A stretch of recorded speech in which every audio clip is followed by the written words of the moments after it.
Call the member for Maitland. Thank you, Mr Temporary Speaker.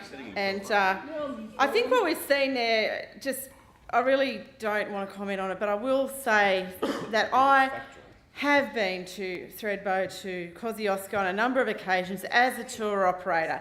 And I want to make a contribution to this bill, and there are so many reasons that, like my colleagues on this side of the House, I simply can't support it. Indeed, it's so difficult to know where to start, but I want to start with a declaration, as any member of this House should make when they want to discuss issues that they have had some involvement with.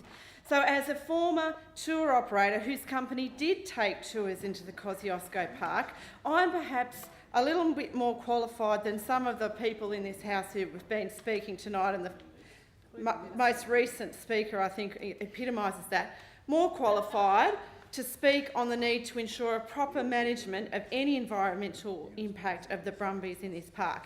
And I will note and I will declare that I no longer have any financial interest in the company which I sold in 2016.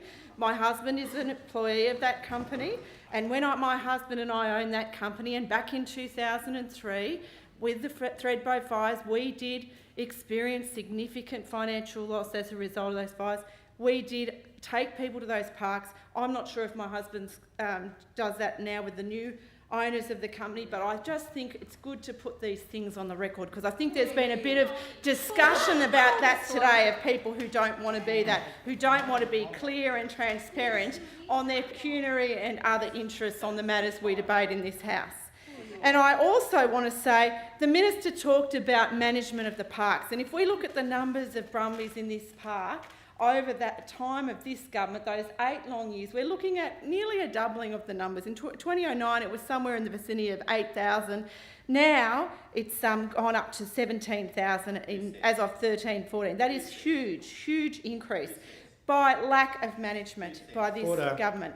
Now, while the Brumbies are seen in some quarters as iconic to the Kosciuszko landscape, and that can't be denied, they can't be allowed to undermine the environmental integrity and the value of the other flora and fauna within the park. The fact this bill puts the recognition and the protection of heritage value for the wild horses, or the Brumbies, within parts of Kosciuszko National Park above all other species by requiring a draft wild horse heritage management plan to be prepared. Yet the legislation fails to define such vital aspects of such a plan, if it was in place, which would include basic things like heritage value, sustainable wild horse populations, identified parts of the park, or other environmental values of the park. If we don't have definitions of those core concepts of this bill, how can it be meaningful in any way whatsoever, Mr Temporary Speaker? Now, at best, this is just sloppy drafting. But given that we have a Deputy Premier who is putting forward this legislation, despite the fact that its provisions fall within the jurisdiction of the Minister for the Environment, given that we have a Deputy Premier who had his donor over here in the corner just a few short minutes ago, compromised, we've heard today, by potentially undeclared donations from one tour operator in the park, we have to consider what motivations there may be for the Deputy Premier to introduce the legislation into this place. Is this a captain's call? Is this what a Liberal in Tan Plans has brought to the Nationals? And when we look at the speaking list so far, we're seeing there's not a lot of Nationals speaking on this, you know. They had to have time to collect their thoughts and sort of gather their intestinal fortitude up a little bit to actually sell out the people in their communities. So contrary to what the Deputy Premier might think, there is more than one tour operator who uses that park. There are hotels, there are motels, there are all sorts of other people who use it. In fact, the Minister spoke before about what people in those areas would think. I went down there with the candidate for Monero, Bryce Wilson, feels like yesterday, but it was a few months ago now. I went down there, we went down to Jindabyne, we went down right through that sort of whole area, and we spoke to tourism operators who use the park, and they are appalled by the actions of this government in the lack of support they have had for a plan for tourism. So for us to be lectured by the member for Bega about this is just ridiculous. And this is, as I get to again, putting one tour operator against all others, and that is not the way you make a sustainable tour environment or tourism environment, and it's not the way certainly for a sustainable environment policy. If this Liberal national government fails, as the Liberals and Nationals have done so many times before, to protect the environment of one of our most pristine wilderness areas, one of our most unique wilderness areas in this state and in this nation, a place which was used by our First Nations people for some 20,000 years for collecting and feasting on the bogong moths.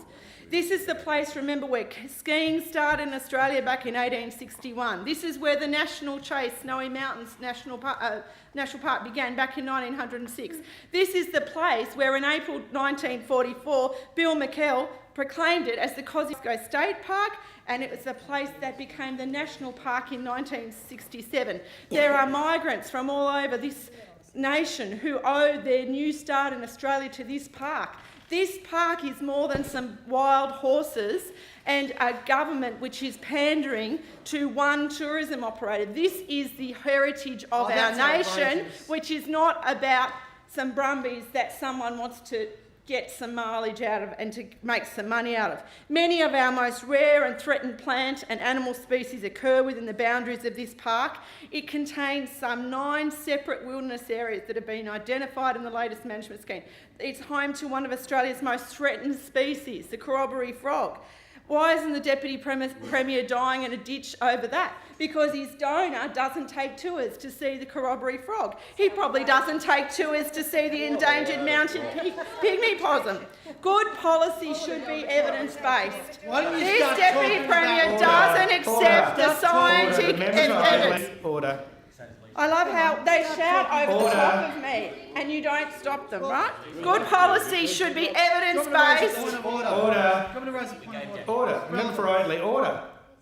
Just keep interrupting because it's working for you. Good policy should be evidence-based, yet this Deputy Premier doesn't accept the scientific evidence. He would rather accept the donations of tour operators in his electorate. This is the problem. The member will resume her seat. The member for South Coast rises on a point of order. If a member wishes to criticise the member for Monero in this way, she should do so by substantive motion, and she knows that. That's Standing Order 73. I know what happened last week, but stop attacking the member for Monero unless you want to move a substantive motion, member for Maitland. You should know better. You've been here long enough. I'd like to thank the member for South Coast. The member for Maitland, did you want to move a substantive motion? No, thank you, Mr Speaker. I'd just like to speak to the bill and the concerns that are very valid around the way that this bill has come into the House, when we've got the carriage of such legislation given to someone in a marginal seat who has no ministerial responsibility or jurisdiction to deliver it. And I think it is appropriate in a democracy that we have the opportunity to question this.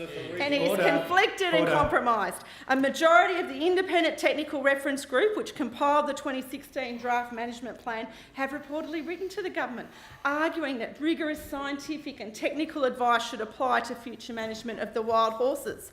People on this side of the House agree with the scientists. I note the interjection earlier in the previous speak talking about equating scientists with socialists. I mean, this is the Flat Earth Society over here on the other side here. They just don't get it. People on this side of the House agree with scientists. We support the 6-point plan released by my colleague, the Shadow Minister for the Environment, to save the National Park and manage the wild horse population.